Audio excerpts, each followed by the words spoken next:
Beetle.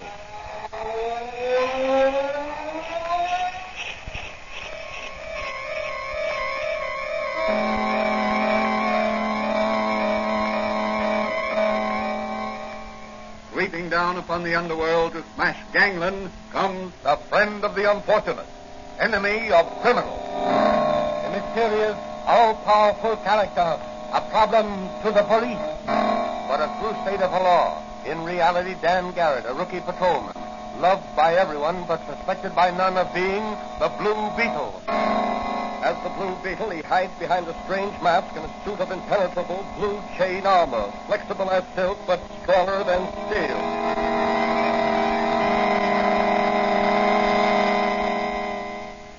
Today's episode of the Blue Beetle is entitled The Sea Serpent. Rumors have reached the city that a sea serpent has been ravaging the nearby coast. Already, several bodies have been washed ashore. Each of them has borne the mark of a serpent's fangs. What is behind these rumors? Are they true? Is there really a sea serpent ravaging the coast? Or is there a definite plan on foot to frighten people away from the shore resorts?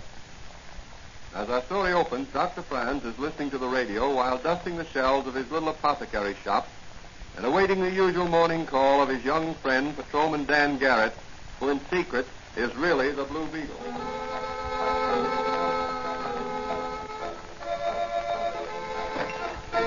Morning, Doc. Oh, hello, Danny. Hey, what's that, a radio?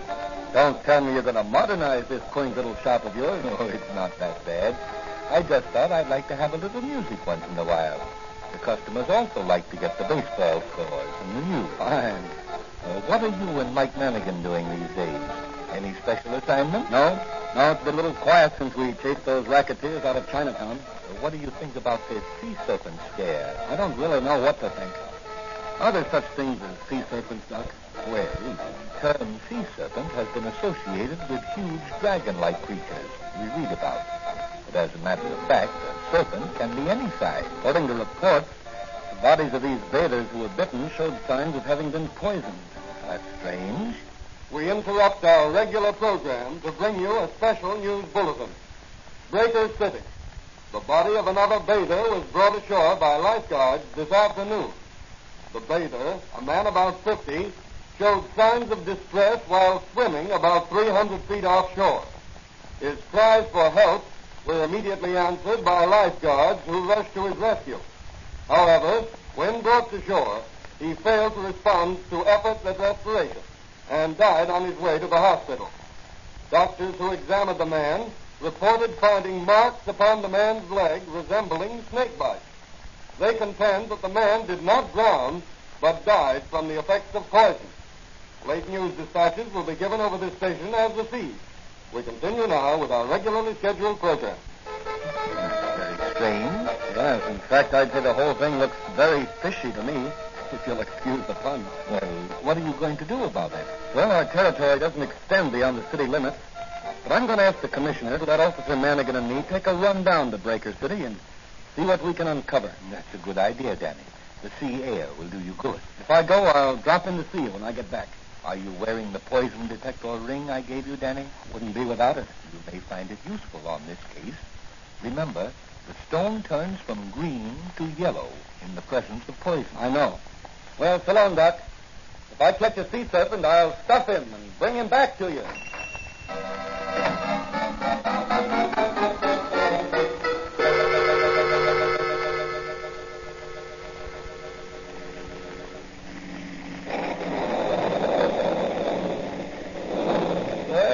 It's dark driving through these pine woods. Yes, and the rain doesn't make driving any easier. You know, it seems kind of strange to be working on a case in cities.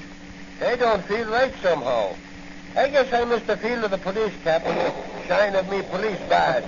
You still look like a cop, Manigan. Do I, Danny? Yeah. Nobody'd ever mistake you for anything but an honest-to-goodness cop. Well, then that's what I am. And I'm proud of it. Hey, say, there's a light ahead. Oh, that must be the lake house. Maybe they can put us up for the night. We can drive over to Breaker City in the morning. Yeah, that's a swell idea. I'll pull in and you run in and see if they can take care of us, eh?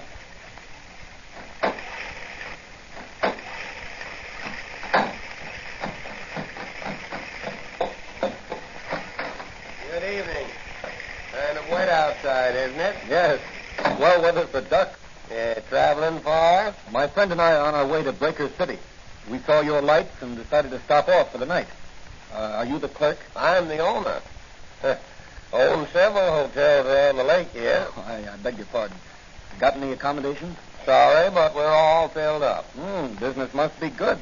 Or has the rain forced the tourists inside? Yeah, it isn't the rain. We're having the best season we ever had. Is that so? I thought the summer resorts were complaining about poor business. Not here at Pine Manor Lake. Well, I guess we'll have to keep going. It isn't far to Breaker City. You'll find plenty of accommodation there. Well, if you're filled up, they'll be too. I hardly think so. They're not doing so well this season. This sea serpent scare seems to be keeping people away from the seashore. But one man's misfortune is another man's gain. We seem to be getting the business that usually goes to the seashore. Is that so? Well, that's very interesting. Good night. I'm more anxious than ever to get to Breaker City.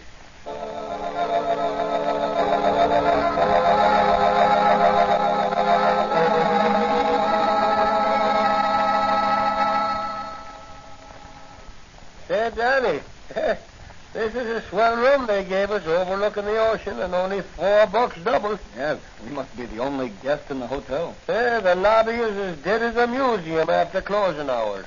How about a bite to eat before we turn in? That's a good idea. Let's go in the coffee shop here. Sir? Gentlemen? What'll it be? Some Java, a piece of apple pie a la mode, and a slice of cheese. Okay. Yours, mister? Well, my friend here is dieting, but I'm hungry. Bring me a glass of hot milk and a toasted roll. For such a husky lad, you're a small eater, Danny. But what I eat makes muscle. Say, look through that window out there on the boardwalk. Isn't that Joan Mason of the Chronicle? Yeah. Well, she's coming this way. And there's a man following her. Hey, Danny, come on.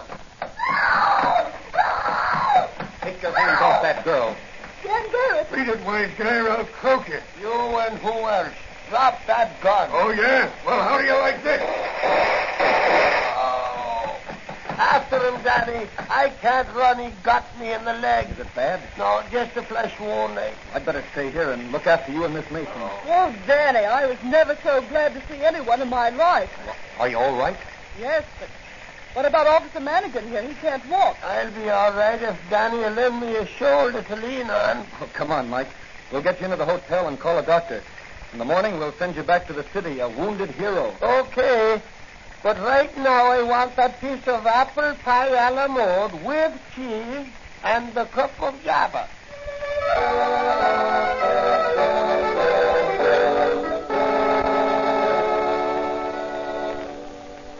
You say, Joan, you talked with one of the lifeguards who's made several rescues? Yes, I told him I was investigating the sea serpent story for the Chronicle. What did he say? He said that in each case he'd seen something that looked like a serpent's tail lash out of the water just before the victim cried for help. Well, have you found anyone else who claims to have seen the sea serpent? No, I haven't. That's strange. Yes, isn't it? Where did you pick up this man who was following you? In a restaurant on the boardwalk. He came in while I was eating and followed me when I left. Well, this sea serpent scare is either a practical joker's plan gone haywire, or it's a well-thought-out scheme to ruin the season for Breaker City. Doesn't look like a joke to me. Mr. Downs, the owner of this hotel, is ready to commit suicide. He's losing thousands of dollars every day. Well, you better get some sleep. I'll see you in the morning. What about Manigan? Oh, I'll put him on the train and ship him back to the city. The doc said his wound wasn't serious, but he won't be much help to us here. How about meeting me out on the pier? They're pulling in the nets at sunrise, and they may catch a sea serpent. I'll be there with some salt for his tail.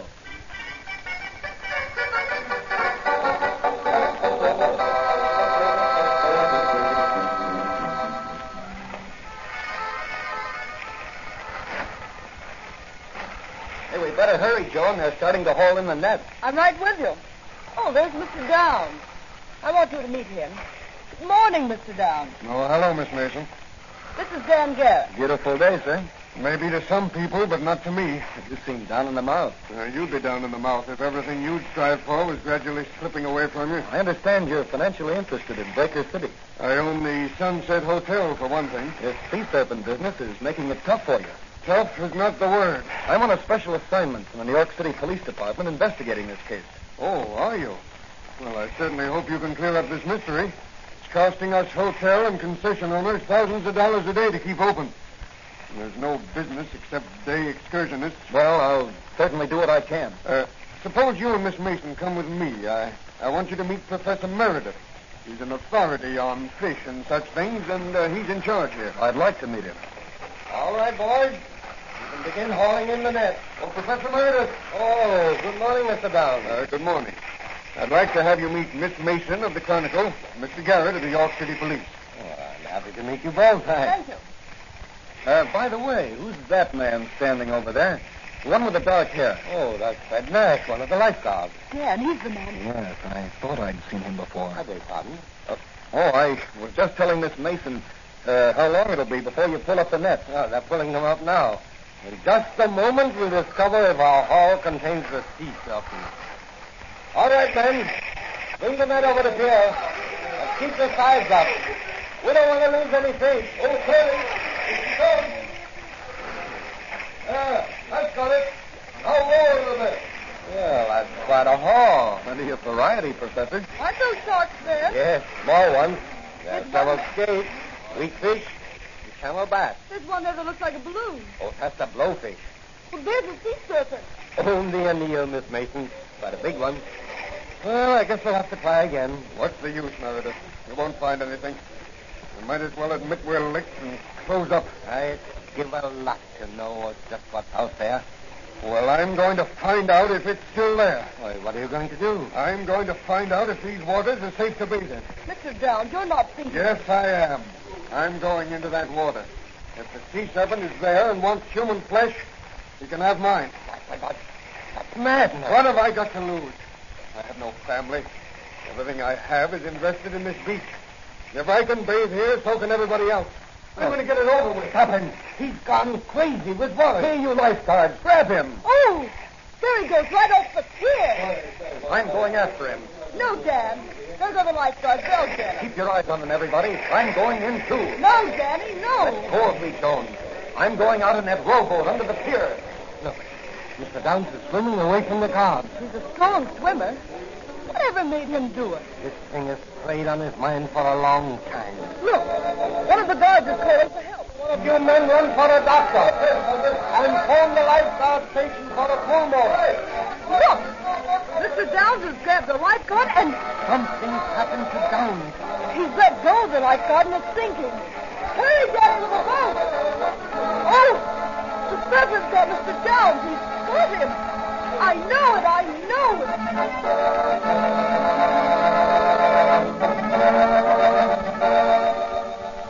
What is this slimy thing that lurks in the waters off Breaker City? Is it a sea serpent or a poisonous fish? Will Danny solve this mystery, or will the Blue Beetle have to go into action?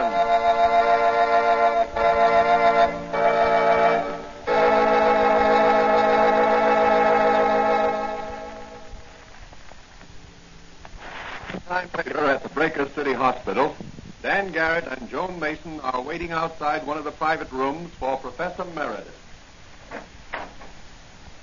How is he, Professor? Mr. Downs is dead. Dead? Yes. Didn't the pulmotor help him? Mr. Downs didn't die from the effects of submersion. He died from the effects of a poisonous bite. Then you think... There were 2 punctures on Mr. Downs' leg, like those left by the fangs of a fairly large serpent. No one saw anything in the water. Strange how the effect of that serpent's bite is exactly like the bite of a cobra. The reactions are identical. Could it be a water moccasin? You don't find water moccasins in the ocean, and their venom doesn't work in the same way. It works on the blood. Cobra venom works on the nerve center, paralyzes the muscles, controlling the act of breathing. Could it be a fish? I hardly think so. No. The punctures were more like those of a fairly large snake. There aren't any cobras that live in the water, are there? The nearest thing I can think of is a serpent which is found in the tropical waters of the Pacific Ocean. But it's never been found in these waters. Well, I've found out what I want to know. What are you going to do now? I'm going back to the city to check with my friend Doc Franz. He may be able to help on this case. When are you coming back? I'm not sure.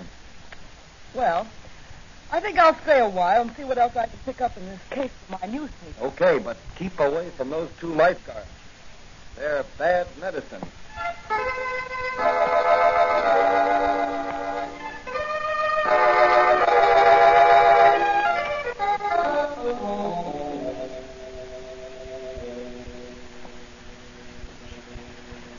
So you suspect the 2 lifeguards of being implicated in these deaths?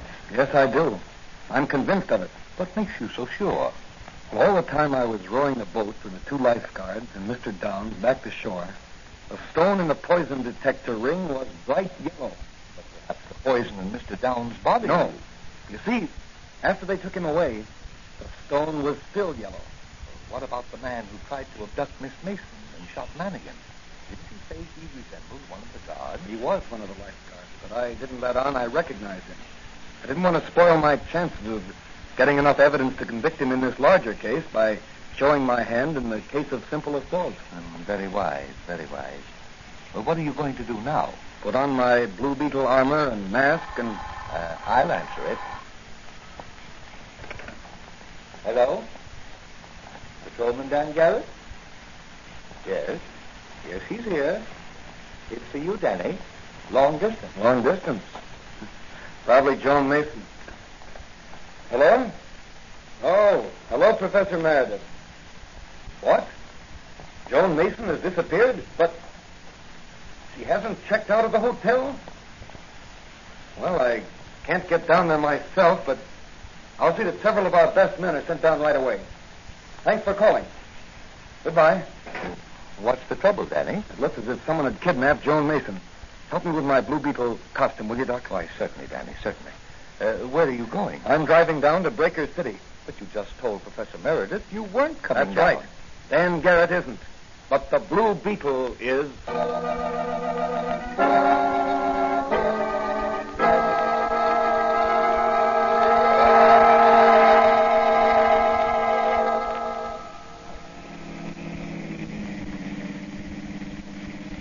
Certainly pleasanter driving down in the moonlight than it was in the rain. Oh, there's somebody walking ahead of me in the road. He's got a long stick and a flashlight. Probably been fishing by moonlight. Want a lift? Oh, thanks, mister. Gee, you're going to a masquerade in that costume? Yes, as the Blue Beetle. Say, I've heard of the Blue Beetle. You have, huh? What do people say about him? Well, they say he's a crusader against crime, and that he's invulnerable. Probably the truth. Gee, that's swell. Where are you going? Oh, I'm taking a ride in the moonlight. Were you going fishing in the moonlight? No, I'm going home. Oh. I thought that was a fishing rod you had there. No, that's for catching snakes. Here, you see the forked end on it? Oh, yes. Yes, I see it now. What do you do with the snakes? Sell them. Sell them? Mm-hmm. To whom? Oh, a couple of fellas back there in the woods. What do they do with them? Eat them? Eat them? No, folks don't eat rattlesnakes. You mean to say you catch rattlesnakes alive and sell them? Sure. Dead rattlers ain't no good to them fellas. Say, if I gave you $1, do you think you could lead me to the place where these fellows you mentioned live? Well, sure I can. But you don't have to pay me $1, mister. I'll take you there for nothing. Okay, son. But you'll get the $1 just the same. I'll turn around at the next crossroads. We'll pay a moonlight visit to your rattlesnake buyers.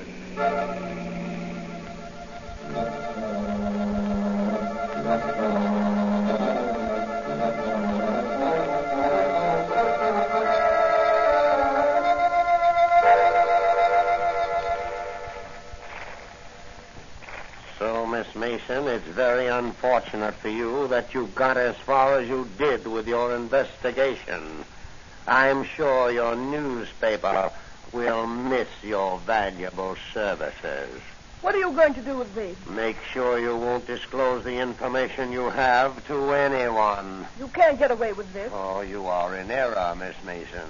We have gotten away with it in the past. We will again. The vacation business has been detoured to Pine Manor Lake. It will still follow that detour after your body is found floating in the ocean, a victim of a poisonous sea serpent. You wouldn't dare. Wouldn't dare? Fred, Joe. Yeah, boss? Suppose we leave Miss Mason with the Rajah there for a while we step outside. Her education has been neglected. She has never met a 6-foot cobra. No. You can't do that. You can't. Raise the lid of his cage and let him... The Blue Beetle. Yes, the Blue Beetle. And he's going to nip harder than your cobra can strike. Open the cage, Joe, then dive out the window. I've got the Blue Beetle covered with this gun. Save your bullets. You can't injure the Blue Beetle. Is that so, wise guy? Well, how do you like this? Oh, let that be a lesson to you. Never telegraph your punches. Back up, you Blue Beetle. No, you don't. Well, how do you like this, Blue Beetle? A rattlesnake around your neck. You're a fool.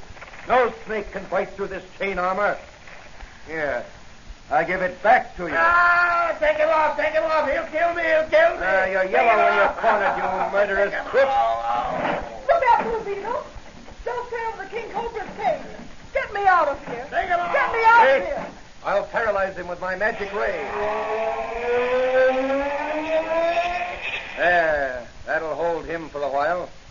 Now for the one around your neck, Slavitt.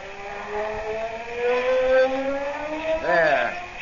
I should have let you die the agonizing death some of your victims have died. I'm bitten. I'm poisoned. I'm going to die. Not by poison, Slavitt. The law will take care of you in the proper manner. Here, Miss Mason, give me a hand. We'll handcuff these lifeguards to the snake's cages.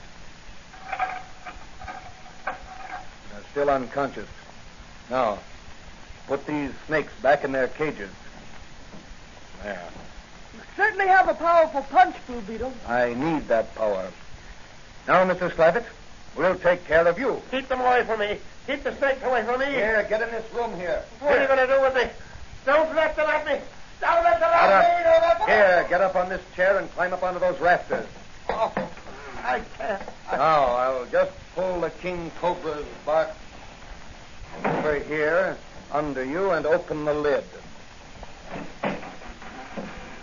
Then we'll shut the door and let the Cobra guard you till the police arrive. I don't think you'll try to escape. Come on, Miss Mason. I'll drop you off at your hotel. You can phone a front-page scoop for your paper. And the heading will be Sea Serpent Hoax Exposed. Murderous racket smashed by the Blue Beetle.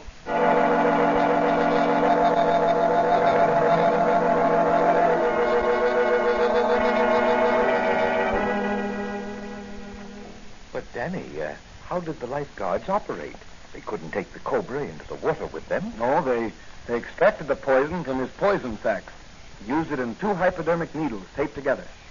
The hypodermic syringes were small and easily concealed in the palm of their hand. But when did they inject the poison into their victims? As they rescued them. If some poor devil was taken with a cramp and called for help, the lifeguards would swim off or row out to him. Then when they got to him, they'd put their twin needles in him and give him a shot of poison. Those points made a double incision. Then they'd bring him into shore to die a painful death from cobra venom. Well, what were the rattlesnakes used for? To feed the cobras. Professor Meredith told me that. Oh, I see. Well, how do you account for the stories of people actually seeing the sea serpent? Oh, they let their imaginations run riot after the lifeguards started the serpent story. I see. And you got your first clue from the poison detector ring I gave you? Yes, Doc. It was your gift to me that really saved the businessmen of Breaker City from ruination. Well, you did a good job, Danny. Yes, but I'm glad it's over. I never liked snakes, and I'll fight them whether they crawl on their bellies or walk on 2 feet.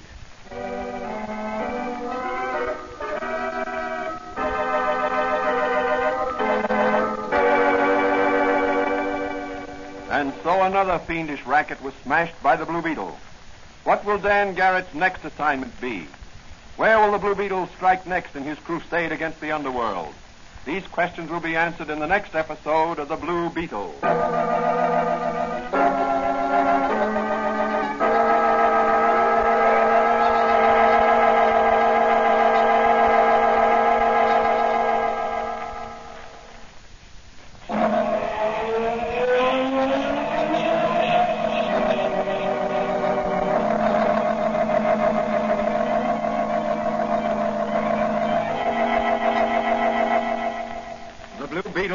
Copyrighted Fox feature appearing in Mystery Men Comics magazine on sale at your newsstand. The Blue Beetle is on the air twice a week on this same station. Consult the broadcast schedule in your local newspapers. And don't forget to listen in.